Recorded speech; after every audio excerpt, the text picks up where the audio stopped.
Welcome to the Career Slay podcast, the show where we interview people who love their jobs and discuss career growth, fearless leadership, and creating a life you love. I'm your host, Kelly Pokes Burke, a marketer turned executive coach, and I'm here to help you lead with courage and slay the fear in career. If you're a fan of these conversations and want to dive deeper into your own career and leadership questions, book a coaching discovery call with me at careerslay.com.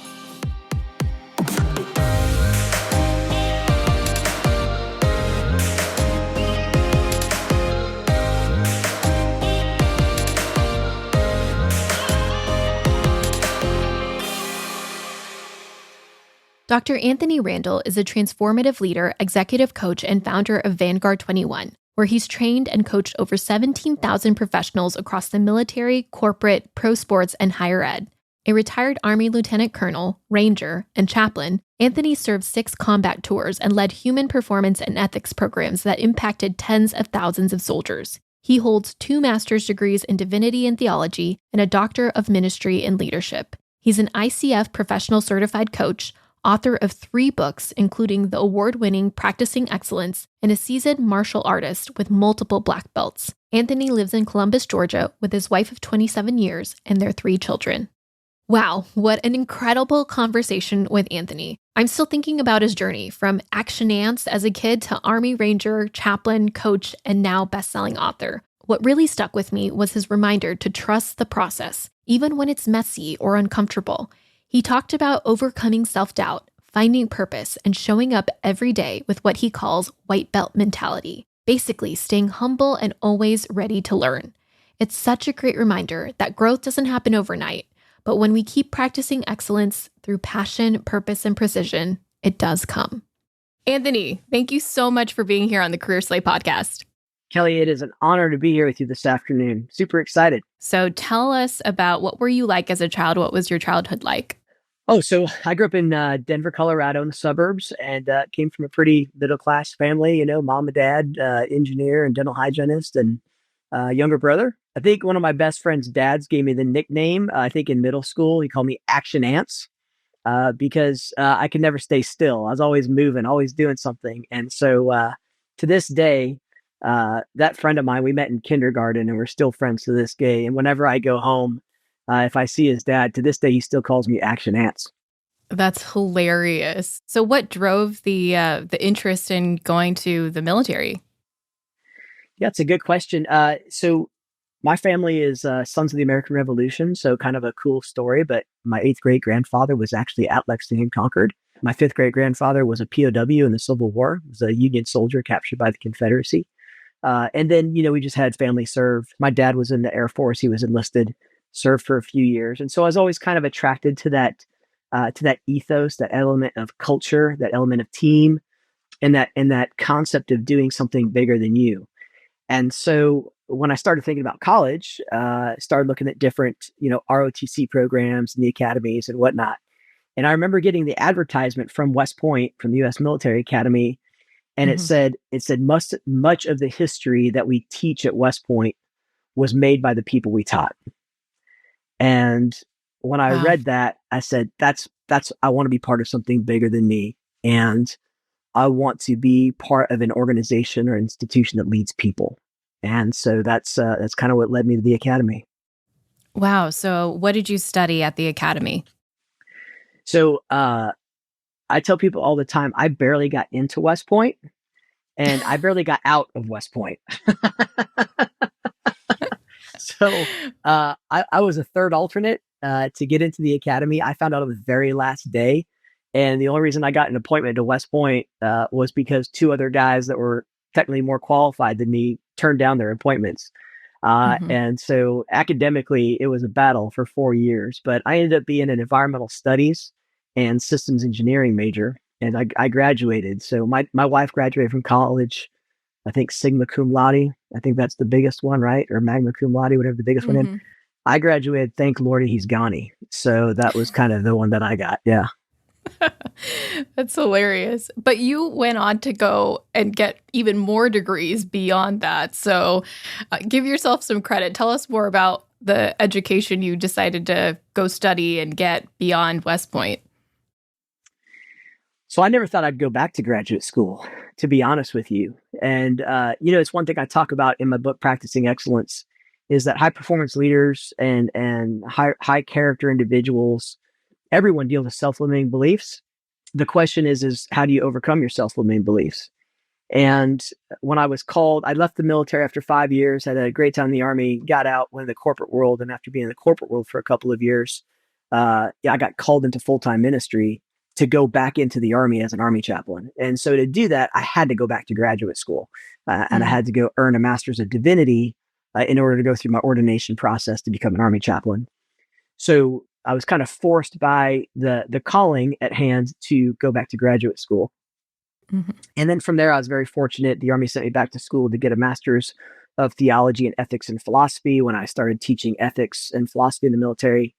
And then from that point to kind of formalize all that and put it together, as I was retiring from the military and building this business model, I went and got a doctorate in leadership.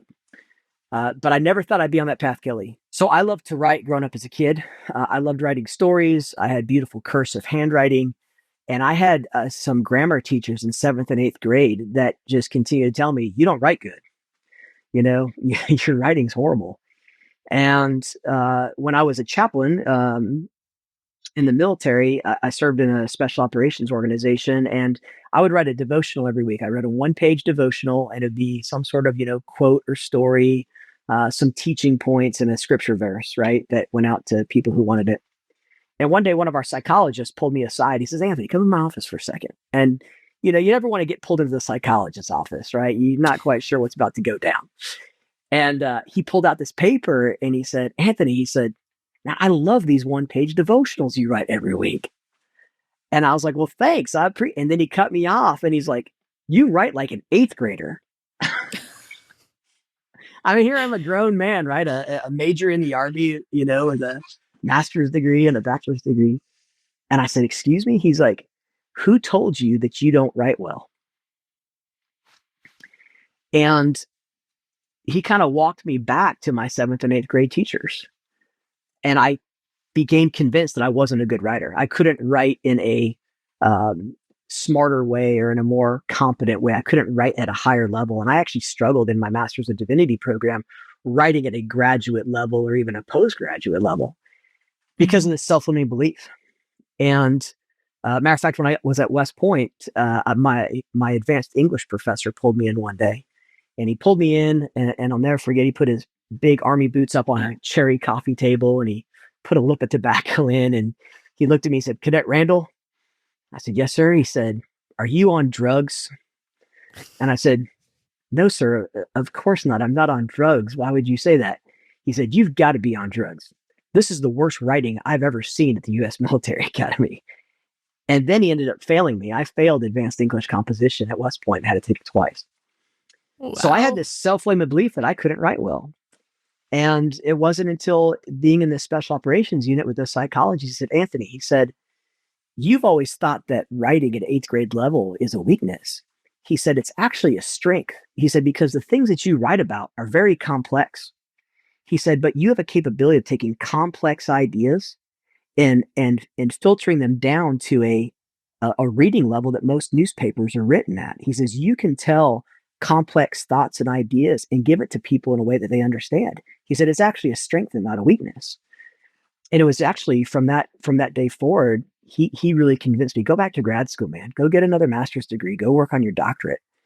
And wow. I did. So I think that's one of my stories of overcoming self-limiting beliefs is believing that. And so today I enjoy writing at a very complex level when I need to. And I also still enjoy, in the pastor world, we say, putting the cookies on the bottom shelf, meaning if you can deliver ideas and concepts to people in a way that everybody can receive them, then you can reach a larger audience. And so being able to speak to people at every level is very important. That's incredible. And you also have written 2 books, which we'll get to, but I want to take a step back and go back to just the interesting career path that you've taken. So you went from being a combat engineer to being an Army Ranger to becoming rising through the ranks to get to lieutenant colonel, then an Army chaplain, an executive coach, and now best-selling author and entrepreneur. Let's break it down. Your career path is so inspiring, but maybe can you walk us through some of the really pivotal moments that shaped where you are today? One of the probably most pivotal moments in my life is in 1999. I was injured. I was a jump master in the Army, a master parachutist, and so I'm the guy that hangs out of a perfectly good airplane on the passenger door, by your fingertips and checks for the drop zone, and then you come back in and you exfil your jumpers out. And I detached my retina on a jump, and I essentially went blind. I could not see. I thought my whole career as an airborne ranger and an Army officer was just going to go away. And there wasn't a whole lot of love back in the 90s in the Army. My commander told me I was no longer worthy to be a paratrooper. And so I kind of got angry and bitter at an organization that I loved and decided to get out of the military, not thinking I could continue a career. I wanted to go be a Green Beret. I wanted to go do all that stuff. And so I left the Army and went into the corporate world, which was great, very successful, but internally just very unhappy. And it kind of culminated one night after a couple of years of being successful on the outside, but unhappy internally and just kind of weeping uncontrollably, just exhausting myself. I just made a choice that there has to be a more excellent way to live life. And Mhm. it was over the next year of just a time of deep study, deep work, deep thought, contemplation, reading, journaling, praying, uh, that I was open and hearing, God's voice calling me into the Army as a chaplain. And that was completely never on my radar screen. You can ask my friends, like my past, not exactly ministry material, right?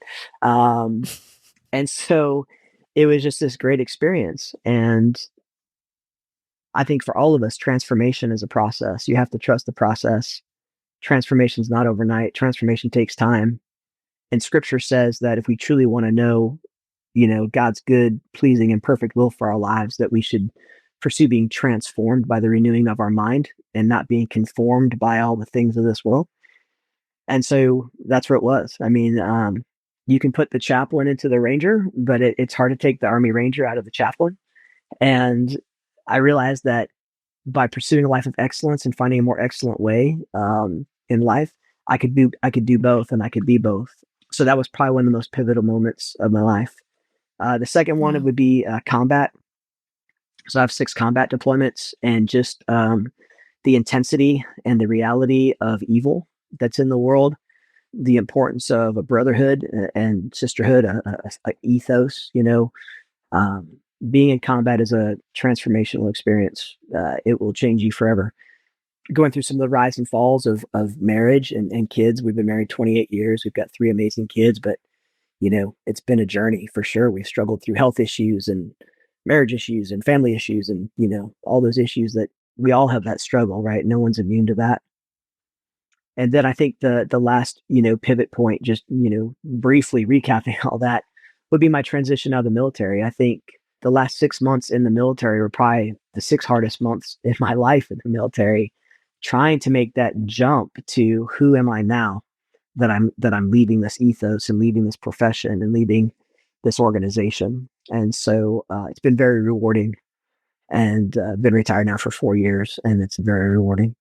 Congratulations. What a journey you've had. And just thank you for being so vulnerable about sharing Yes. all of the transformation that you've undergone in your life. What would you say is one of the biggest risks that you took in your career, and how did it pay off? One of the hardest things for me, making 6 figures a year, living on a golf course, 20 something years old, was trusting that I felt God called me to go back into the Army in full-time ministry. There was 2 things I did not want to do at that point in my life. 1, go back in the military, and 2, go into full-time ministry. Completely off my radar. But I Mhm. trusted that process. I trusted that plan.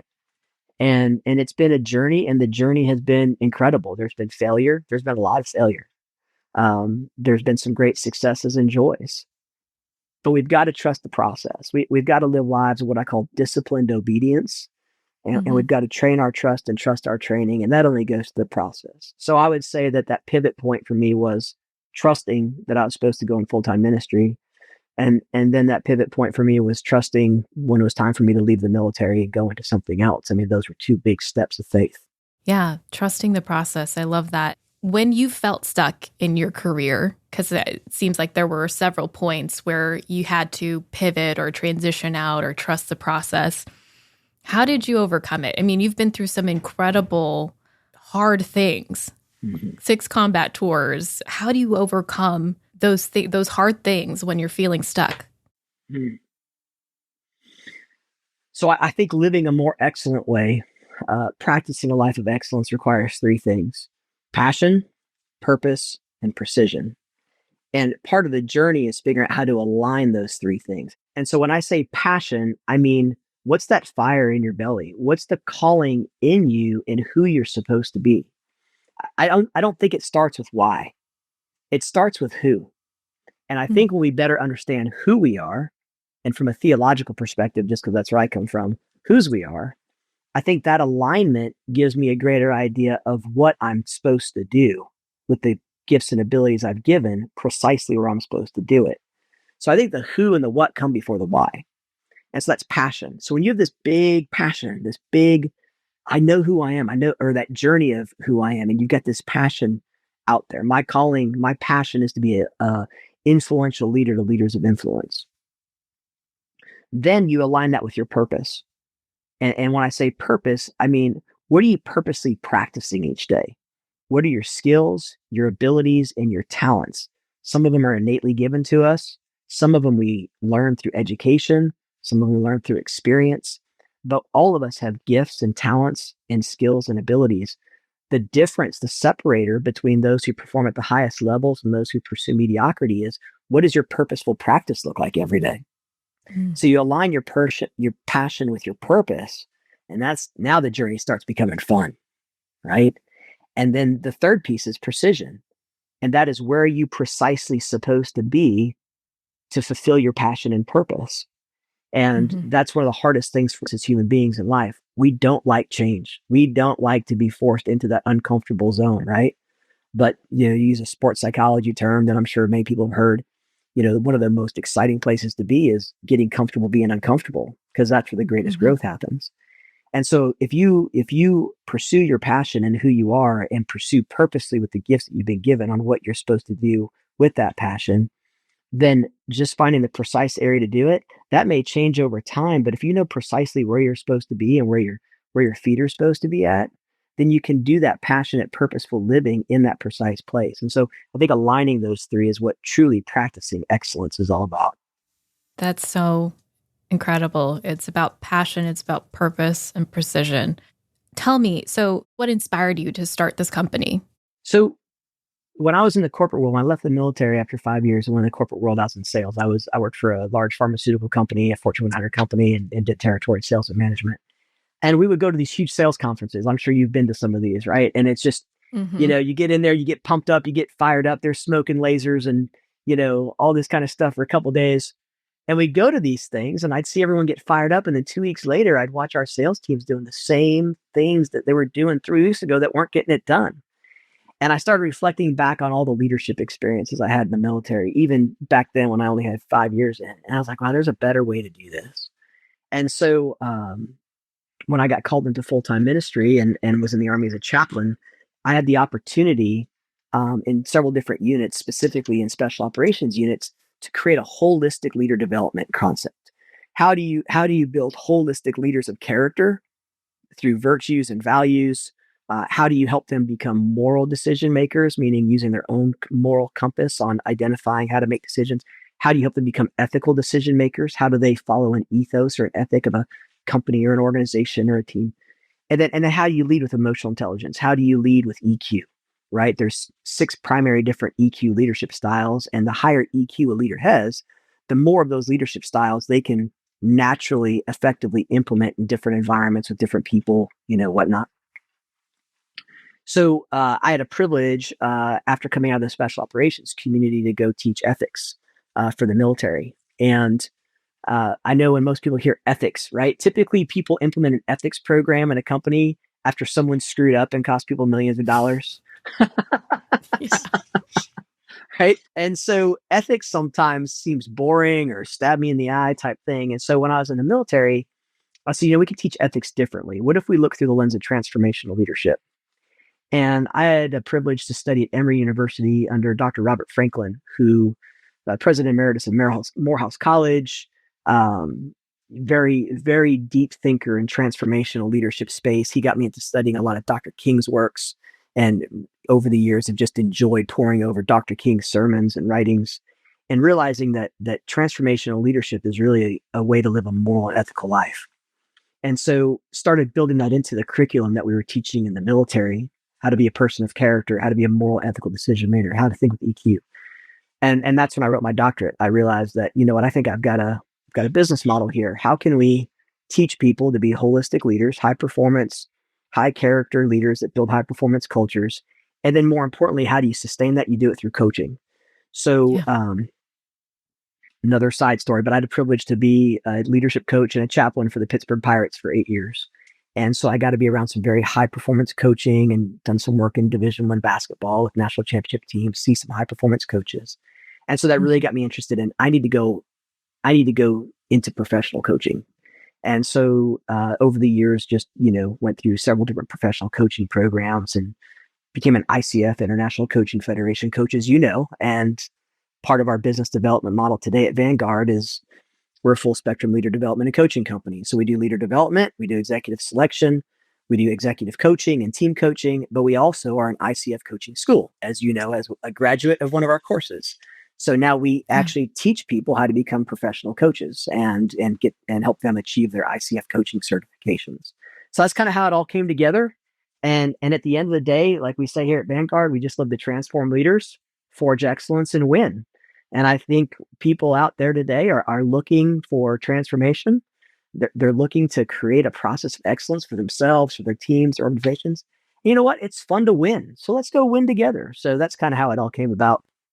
For someone who had no idea what to expect when I came into the coaching world and to come to your program, I really truly felt transformed, not just as a coach and more prepared to be a coach, but also as a leader. And when you transform in that way, like that hits every aspect of your life, not just the people you're leading, but also your friends, your family. And I have personally seen a difference in how I show up in the places and spaces that I interact with people. So you've trained and coached over 15,000 professionals, which is an incredible number. What have you learned about high performance and leadership development? What makes a high performance leader? A white belt mentality. I think the greatest high performance leaders I've ever worked with are people that are incredibly humble. They have an incredible capacity, have a growth mindset, and they recognize they can learn from anyone or anything or any experience on any given day. Privileged to work with, we've worked with Olympic athletes, we work with professional athletes, we work with, C-suite executive, we work with some really incredible high performing people. And the ones that not only are incredible in who they are themselves, but who impact other people and transform organizations, have a white belt mentality. They have a growth mindset and they're humble. And when I say white belt mentality, I get that from, a martial arts background. So I've studied martial arts for 30 years. And the white belt mentality comes from a story, Sensei Jigaro Kano, who was one of the last samurai and who created judo, the art of throwing and grappling and whatnot. It's one of the most studied arts today. On his deathbed, going back and forth between Japan and the US, I think he got pneumonia. He was with his family and friends on a ship. They knew he was going to pass. And they said, "What are your last requests?" And this is Sensei Jigaro Kano, the father of modern day martial arts and judo. And he said, "I want to be buried in my white belt." And they said, "Are you kidding me? Like, you're Sensei Kano."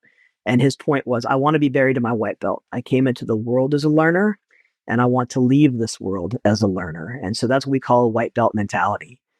I think that's the secret, Kelly. Yeah. Yeah. And you wrote a book about practicing excellence. And I'm sensing this theme. It comes back to the three P's, the purpose, passion, precision, now practice. Tell us more about what it means to practice excellence. Is it the consistency? Is it the, understanding who you are and striving for that excellence every day? Yeah, I don't think there's a right answer on practice. I think it might be different for everyone, right? You don't need to go lock yourself in a Mhm. cabin out in the woods for 3 days. For some people, that's exactly what they need. Other of us just need 90 minutes at a time each day where we have no distractions. So I think each of our practices are different. Kind of the idea behind disciplined obedience in practice is the word obedience. I was doing some language studies in the Old Testament several years ago and looking at the original Hebrew language. And it's interesting in the Hebrew scriptures and the Old Testament scriptures, there is no word for obedience. The word in Hebrew, from my understanding, is actually shema, which means to listen. So obedience is actually the practice of being able to listen. Yeah, I think that's something that we could all get better at, and Mhm. especially, you know, being coaches. Yeah. It's all about listening and being led by the client and hearing what they need. So, Mhm. tell us more. Who is your ideal client and what can they expect when working with you? We coach first line supervisors, we coach junior managers, we coach senior directors, we coach C suite individuals, right? We coach athletes and coaches, students and professors. I think the best coaching clients are the ones who are willing to enter into a trusted relationship that cultivates that trust, that creates that space to be present, to actively listen, to evoke awareness, to facilitate client growth. And so I think the optimal client is just someone who's, you know what, I'm willing to grow and I'll practice disciplined obedience and how do I lean into to getting a little bit better each day? That's amazing. Having that growth mindset is so important. So, let's talk about building a successful career and what it takes to get there. What do you think is the biggest challenge that people are facing in the workforce today, and how can they overcome that? I think whether you're an entrepreneur or whether you're working for a company or organization, you have to be willing to show up every day and show up and bring your A game.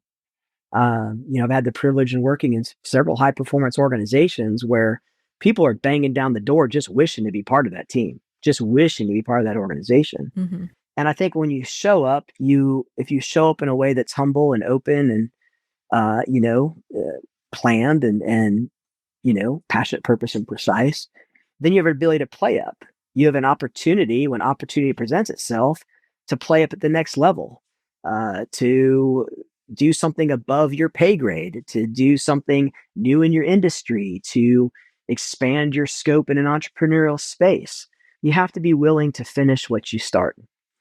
And and so many times when it comes to, many times people are drawn to high performance teams because there's an element of trust, there's an element of culture, there's an element of ethos. There's an element of something bigger than you. And so that draws people there. They want to finish because it's bigger than yourself. It's about something bigger than you.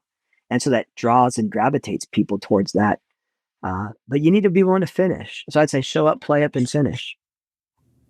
Yeah, I love that. I spoke to another coach who has been a coach for 40 years, and he said the exact same thing that you said, that my clients deserve my A game every day. Yeah. And I think that Mhm. could be applied in any job or profession that you have, is whoever you're serving, they deserve your A game. Yeah.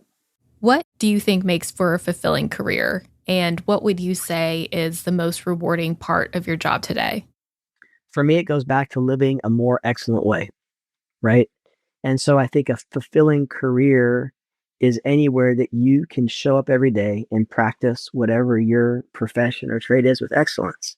And that means you've harnessed that passion, right? You're aligning your gifts and skills and abilities, and you're purposely practicing those gifts and abilities every day that are fueled by your passion, and you're showing up precisely where you're supposed to be for that time and season of your life where you're in this location or that location or working with these people or achieving this bottom line or whatever it is. You're doing it precisely. And so I think when that alignment comes up, you know it may be hard, it may not be easy, but every day is definitely a good day to do that. For me today, again, going back to that sense of passion in my life that I feel called to be a leader of influence to influential leaders, and so whether we're doing corporate leadership development and coaching and working with clients out in the corporate space from the DoD or in professional sports, whatever it is, or whether we've got high performing people like you that come through our coaching course, my win at the end of every day is just watching people excel, watching people succeed. That's one of my greatest joys of being a coach, is that it's not up to me to make that person successful, right? I'm not giving them the solution. I'm not giving them the answer. One of my greatest joys as a coach is being able to simply be present and be on a journey and be in a relationship with someone. And through the power of question, through the power of actively listening, through the power of being present, the power of evoking awareness, the power of facilitating growth, building a trusted relationship. So that's my joy. Oh my gosh. That's incredible. And your work is a gift, Anthony. So thank you for doing it. Looking back, what advice would you give your 20-year-old self? Action ants. Yeah. Just the way you said that and laughed, action ants is the answer in and of itself, right? There's a saying that we used to use in the military that slow is smooth and smooth is fast. And I think if I could look back to my 20-year-old self or 25-year-old self or whatever it is, I would just encourage the younger Anthony that, hey man, slow is smooth and smooth is fast. To trust the process, to be diligent, and to pursue that more excellent way, right? And, I can put that theological hat back on again. There's a letter that the Apostle Paul wrote called Corinthians, and in the first letter he wrote, at the end of chapter 12, verse 31, he says, "Now I will show you a more excellent way." This is after he's written, in his opinion, of what he thinks an excellent way is. And then he says, here's the more excellent way. It's based on 3 virtues. And it's 3 virtues that Thomas Aquinas talked about. And it's 3 virtues that every culture around the world talks about. It's 3 virtues that are part of our cardinal virtues. And Paul says a more excellent way is learning how to practice faith, hope, and love. But the greatest of these is love. And so for me, it would be slow as smooth, smooth as fast, and to be more intentional about loving people, be more intentional about loving God, be more intentional about loving yourself in order, be more intentional about loving God, be more intentional about loving people, and be more intentional about loving yourself. And that's what I would tell myself. That's beautiful. Thank you for sharing that. Anthony, thank you so much for Thank you, Kelly, being here on the Career Slay podcast. Your story is incredible, and you have personally impacted my life. You've transformed my life and have helped me become a better leader and have helped me win. So I really appreciate you. Thank you for letting me be on your show today. This is an honor. The Career Slay podcast is a co-production of Career Slay and Weld Reply. This episode was produced by Asia Lane and Michael Burke, with editing by Ethan Weil and Michael Burke. If you like the show, subscribe and leave us a rating on Apple Podcasts or Spotify. And if you're ready to level up, pivot, or lead with confidence, book a coaching discovery call with me at careerslay.com.